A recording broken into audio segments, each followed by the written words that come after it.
முன்னாடியெல்லாம் பொங்கலுக்கு பார்த்தீங்கன்னா, ரஜினி, கமல், விஜயகாந்த், சத்யராஜ் பெரிய ஹீரோக்கள் மோதக்கூடிய படங்கள் எல்லாமே ரிலீஸ் ஆகும். ரசிகர்களுக்கு ரொம்ப கொண்டாட்டமாக இருக்கும்.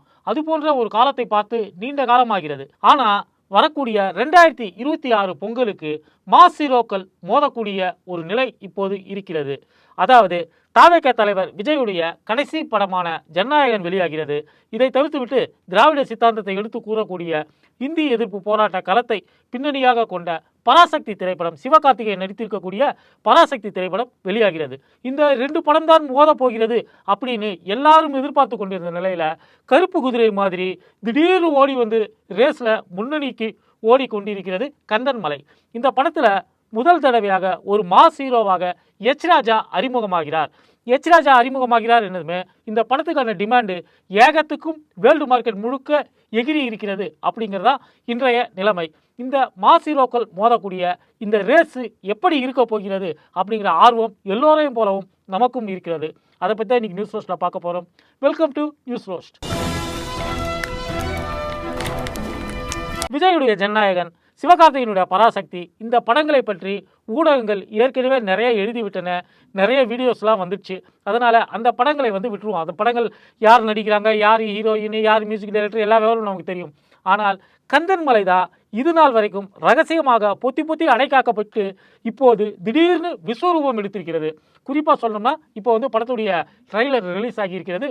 ட்ரைலர் வந்த பிறகு பெரிய ஒரு பரபரப்பு ஏற்பட்டிருக்கிறது. ஒரு மாஸ் ஹீரோவாக, ஒரு ஆக்ஷன் ஹீரோவாக, ஒரு ரொமான்டிக் ஹீரோவாக எச் ராஜா படத்தில் தோன்றுகிறார் அப்படிங்கிறது நம்மளுடைய எதிர்பார்ப்புகளை எகிர வைத்திருக்கிறது.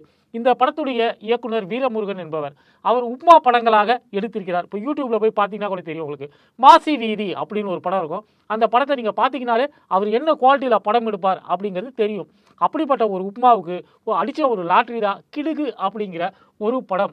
ஒரு மதவெறி படத்தை அவர் இயக்கிய போது அவருக்கு நிறைய சங்கிகள் பொருளாதார ரீதியில் உதவி செய்தார்கள். ஸோ நமக்கான பரிசு ஒன்று கட்சிச்சு, இதே ரூட்லேயே நம்ம பிக்கப் பண்ணிட்டு போயிடலாம் அப்படின்னு அவர் முடிவு செய்து எடுத்திருக்கக்கூடிய ஒரு திரைப்படமாகத்தான் கந்தன் மலை திரைப்படத்தை நாம் பார்க்க வேண்டியிருக்கிறது. சமீபமாக ஒரு பெரிய இஷ்யூவாக சங்கிகள் நினைத்து கொண்டிருக்கக்கூடிய திருப்பரங்குன்றம் பிரச்சனையை தான் இவங்க கந்தன் மலை அப்படின்னு படமாக எடுத்திருப்பதாக தெரிகிறது. அதை தவிர்த்து விட்டு படத்தில் பார்த்தீங்கன்னா சங்கிகளுக்கு எதிரான மதவெறியை எதிர்க்கக்கூடிய அரசியல், அந்த அரசியலை நையாண்டி செய்து நிறைய காட்சிகளும் வசனங்களையும் இந்த படத்தில் அவர்கள் புகுத்தி இருப்பதாக ட்ரைலரை பார்க்கும்போது தெரிகிறது. குறிப்பாக விசிகாவினரை ரொம்ப டார்கெட் பண்ணி அவங்க படத்தில் எடுத்திருக்காங்க.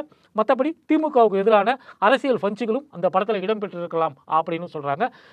பொதுவாகவே எச் ராஜா அவருடைய பொது வாழ்வில் நிறைய பஞ்சு டைலாக்குகளை அளித்திருப்பார். ஹைகோர்ட் என்ன பெரிய ஹேரான்லாம் அவர் வெளிப்படையாக கேட்டவர். அதை பற்றி எந்த நீதிமன்ற அவமதிப்பு வழக்கும் எதுவும் வரல. எந்த நீதிபதியும் அதை சூமூட்டமாக எடுத்தலாம் விசாரிக்கல. அந்த அளவுக்கு நீதிமன்றங்களே பயப்படக்கூடிய ஒரு டெரரான ஒரு ஹீரோவாக நிஜ வாழ்க்கையிலே வாழ்ந்து கொண்டிருக்கக்கூடிய எச் ராஜா ஒரு சினிமாவில் நடித்தால் எப்படி இருக்கும் அப்படிங்கிறது நம்மால் கற்பனை கூட செய்து பார்க்க முடியாத அளவுக்கு, கணிக்க முடியாத அளவுக்கு ஒரு சஸ்பென்ஸாக தான் இருக்கிறது.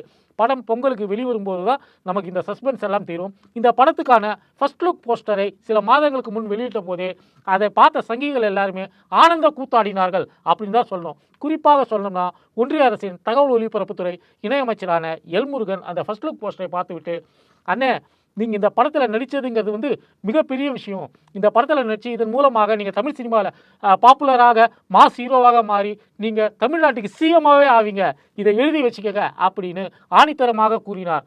அப்புறமா பொன் ராதாகிருஷ்ணன், கன்னியாகுமரியுடைய முன்னாள் எம்பியான பொன் ராதாகிருஷ்ணன், அவர் பார்த்துட்டு எச் ராஜாஜி அவர்களே, உங்களுக்கு நான் தான் ரசிகர் மன்றத்தை ஆரம்பிக்க போகிறேன், ரசிகர் மன்றத்துடைய தலைவராக நான் இருக்க போகிறேன் அப்படின்னு முன்னாள் மத்திய அமைச்சரான பொன் ராதாகிருஷ்ணனே சொல்லக்கூடிய அளவுக்கு அந்த எச் ராஜாவுடைய கெட்டப் ரொம்ப தத்ரூபமாக, கொடூரமாக, ஒரு மாதிரியாக இருந்தது அப்படின்னு வச்சுங்களேன். தமிழிசை சொல்லியிருக்காங்க, இந்த படம் ரிலீஸ் ஆகும்போது ரோகிணி தேட்டரில் கட் அவுட் வச்சு அந்த கட் அவுட்டுக்கு நான் பாலாபிஷேகம் பண்ணியே தீருவேன் அப்படின்னு சொல்லிட்டு தமிழிசை சவுந்தரராஜன் சொல்லியிருக்கிறாங்க.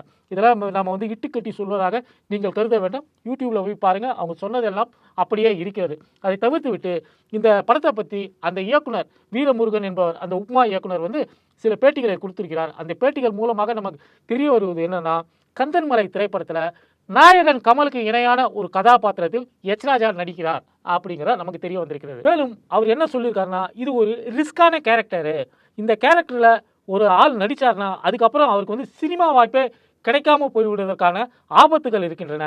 அதனால தான் நாங்கள் வந்து மிக கவனமாக இருந்தோம். மனோபாலா தோற்றத்தில் ஒரு கம்பீரமான வீரமான ஒரு தோற்றத்தில் ஒரு ஆள் தேவை அப்படின்னும் போது தான் எங்களுக்கு வந்து ராஜா சார் நினைவு வந்தது.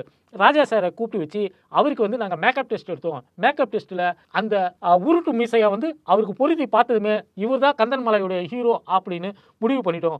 வைக்கலாமான்னு பார்த்தோம். ஆனால் ராஜா சார் அவர்களுடைய ஹேர் ஸ்டைலு இளைஞர்களை கவரக்கூடிய வகையில், குறிப்பாக ஜென்சியினரை வந்து கவரக்கூடிய வகையில் இருப்பதால் ஹேர் ஸ்டைலுக்கு வந்து நம்ம வந்து பெருசாக மெனக்கிட வேணாம், ஒரிஜினல் ஹேர் ஸ்டைலே வச்சுப்போன்னு முடிவெடுத்துட்டோம் அப்படின்னு அவர் அந்த பேட்டியில் குறிப்பிட்டிருக்கிறார். இன்னும் சொல்லப்போனால் படத்தில் வந்து ராஜா சாருக்கு ஹீரோயின் இருக்கிறாங்க.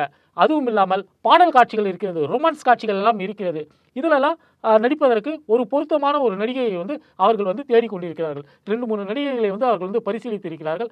அவர்களும் கூட ராஜா அவர்களுடன் இணைந்து நடிப்பதற்காக, நெருக்கமான காட்சிகள் எல்லாம் நடிப்பதற்காக அவர்கள் தயாராகத்தான் இருந்திருக்கிறார்கள். ஆனால் ராஜா அவர்கள் தான் அதை வந்து மறுத்திருக்கிறார். அவர் ராமரை போல ஏகபத்தினி விரதனாக வாழ்ந்து கொண்டிருக்கிறார். அப்படி இருக்கும்போது வேறு பெண்களுடன் நடித்தால் அது தன்னுடைய இமேஜுக்கு பாதகமாக அமையும். தான் ஒரு மாஸ் ஹீரோவாக எதிர்காலத்தில் அறியப்படும் போது இந்த மாதிரியான விஷயங்கள் எல்லாமே வந்து பின்னடைவாக இருக்கும் அப்படின்னு நினச்சிட்டு அவருடைய நிஜ மனைவியான லலிதா அவர்களே படத்தில் ஹீரோயினாக நடிக்க வைத்திருக்கிறார். அப்படிங்கிறதா எக்ஸ்க்ளூசிவாக ஆனியன் ரோஸ்ட் நேயர்களுக்காக நாம் கொடுக்கக்கூடிய ஒரு தகவலாக இருக்கிறது. இதை தவிர்த்து விட்டு பார்த்தால் படத்தில் நிறைய ஆக்ஷன் காட்சிகள் இருக்கின்றன. அந்த ஆக்ஷன் காட்சிகள்லாம் டூப்பு போட்டு எடுத்துக்கலாமா என்று ஸ்டென் மாஸ்டர் கேட்டபோது கூட ரிஸ்க் எடுத்து ராஜா சாரே நடித்திருக்கிறார் அப்படிங்கிறதா குறிப்பிடத்தக்க விஷயமாக இருக்கிறது. அதிலும் அறிவாளால் வெட்டி கொல்லக்கூடிய கொடூரமான காட்சிகள் எல்லாம் இருக்கின்றன. இதெல்லாம் ஃபைனல் டெஸ்டினேஷன் படத்தில் வர்ற மாதிரியான மிக தத்ரூபமான கிராஃபிக்ஸ் காட்சிகளோடு படத்தில் இடம்பெற போகிறது. அதே போல் அவர் துப்பாக்கியால் சுட்டு கொல்லக்கூடிய காட்சிகள் எல்லாமே ஜேம்ஸ் பாண்டு படங்களுக்கு இணையாக ஒரு சர்வதேச தரத்துடன் தான் எடுக்கப்பட்டிருக்கிறது அப்படின்றாங்க. மொத்தத்தில் இந்த படம் வெளியான பிறகு நாயகன்ல எப்படி கமல்ஹாசனுக்கு தேசிய விருது கிடைத்ததோ அதுபோல ராஜா அவர்களுக்கும் தேசிய விருது கிடைப்பதற்கான வாய்ப்புகள் இருக்கிறது. இப்பவே நிறைய தயாரிப்பாளர்களும் இயக்குநர்களும் ராஜா வீட்டு கதவை தட்டி கொண்டு இருக்கிறார்கள். எங்களுக்கு கால் ஷீட் கொடுங்க, எங்களுக்கு கால் ஷீட் கொடுங்க அப்படின்னு தட்டி கொண்டு இருக்கிறார்கள். ராஜா தான் கந்தன்மலை வெளிவரட்டும், அதுக்கு பிறகு வந்து என்னுடைய சேலரி என்ன, என்னுடைய ரிக்குவயர்மெண்ட்ஸ் என்ன அப்படிங்கிறத நான் சொல்லிக்கிறேன் அப்படின்னு அவர் தட்டி கழித்து வருவதாக தகவல். இதற்கிடையே பராசக்தி, ஜனநாயகன், கந்தன்மலை மட்டும் இல்லாமல் 4வதாக ஒரு படமும் பொங்கலுக்கு வருவதற்கான வாய்ப்புகள் இருக்கிறது. டிசம்பர் மத்தியில் ரிலீஸ் பண்ணுவதற்காக திட்டமிடப்பட்டிருந்த பிரதீப் ரங்கநாதனுடைய எல்லைக்கே அப்படிங்கிற ஒரு படம். இந்த படத்தில் வந்து சீமானோ பிரதீப் ரங்கநாதனுக்கு அப்பாவாக நடித்திருப்பதாக சொல்கிறார்கள். அந்த படமும் பொங்கலுக்கு ரிலீஸ் ஆகலாம் அப்படின்னு சொல்கிறாங்க. அந்த படத்துடைய ரிலீஸை தள்ளி வச்சுட்டு இந்த கந்தன்மலை ரேஸில் நாமளும் கலந்துக்கலாமா அப்படின்னு சீமானும் கோதாவில் குதித்திருப்பதாக ஒரு தகவல் வருகிறது. அப்படி வருவதாக இருந்தால் இந்த பொங்கல் சித்தாந்தங்களின் மோதலாக இருக்கும். தற்கூரிகளுக்கு ஜனநாயகன், திராவிடர்களுக்கு பராசக்தி, சங்கிகளுக்கு கந்தன்மலை, தமிழர்களுக்கு எல்லைக்கே அப்படின்னு ஒரு பெரிய அரசியல் சித்தாந்த மோதலாக இந்த பொங்கல் ரிலீஸ் வந்து திரையரங்குகளில் மாறப்போகிறதா அப்படிங்கிறத நாம பொறுத்து இருந்து தான் பார்க்க வேண்டும். வீடியோ பார்த்தவங்க லைக் பண்ணுங்க, ஷேர் பண்ணுங்க, கமெண்ட் பண்ணுங்க. இதுவரை நம்ம சேனலை சப்ஸ்கிரைப் பண்ணாதவங்க மறக்காம சப்ஸ்கிரைப் பண்ணுங்க.